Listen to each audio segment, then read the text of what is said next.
Rusia es hoy un importante país a nivel global.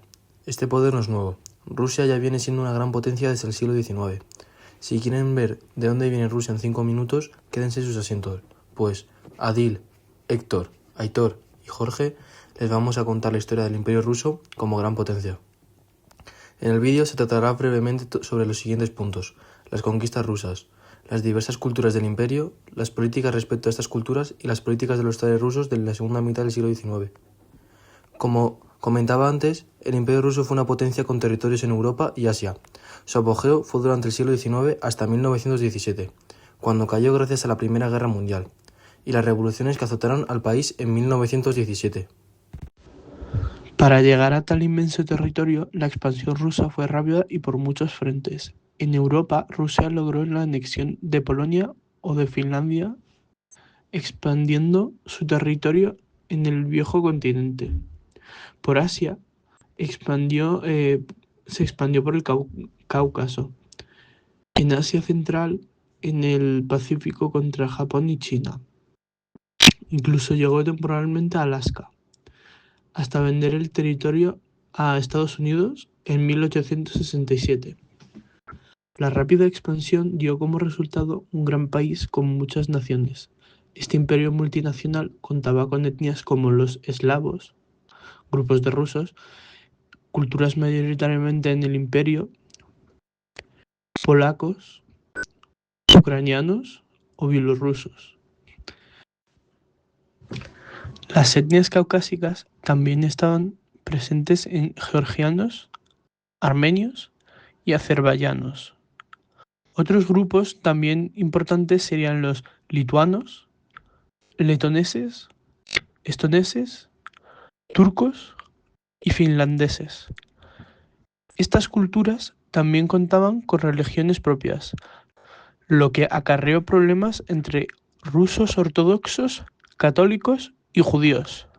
Ante la multinacional del imperio, los zares, gobernantes absolutos de Rusia, reprimieron fuertemente a cualquier pueblo que intentase separarse.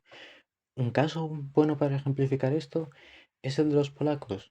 En el año 1830, el pueblo polaco intentó separarse de Rusia tras aplastar la revuelta.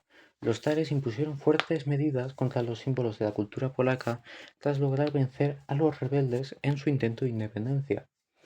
Para solucionar todos estos problemas que presentaba la multinacional dentro del imperio, los zares, siguiendo la corriente paneslavista, una ideología en Rusia que buscaba la unión de todos los eslavos bajo una sola bandera y un solo país, impuso una política que se llama rusificación. Esta política busca convertir a todos los pueblos no rusos a la cultura rusa para formar un imperio completamente unido bajo la cultura rusa y solo con rusos. El gobierno zarista podía hacer esto, pues el zar tenía un gobierno autocrático. En este tipo de gobierno, la figura o líder impone su voluntad, siendo esta la ley suprema en la política del país. En el caso ruso, esto mantuvo al país durante mucho tiempo en el antiguo régimen.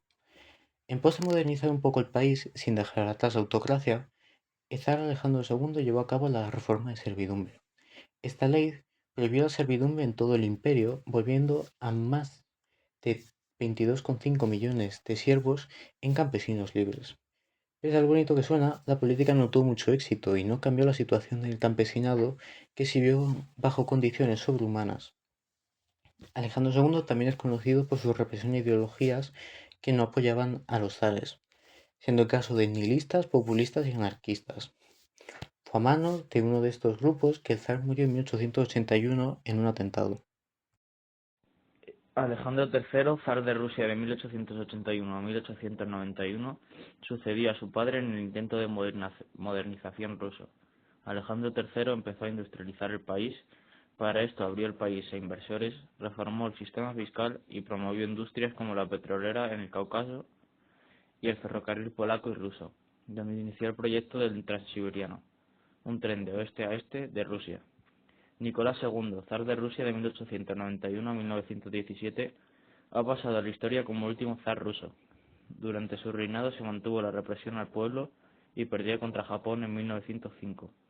Este descontento con el zar se vio en la revolución de 1905, que forzó al zar a formar un parlamento o de urna que fue prácticamente inútil, y las revoluciones de 1917, donde en febrero el zar abdicó y en octubre Lenin inició el proyecto de la URSS. Esperamos todo esto les haya servido para entender la parte del Imperio ruso del siglo XIX y así poder entender más sobre la potencia rusa de nuestro tiempo, de dónde ha venido y hacia dónde va.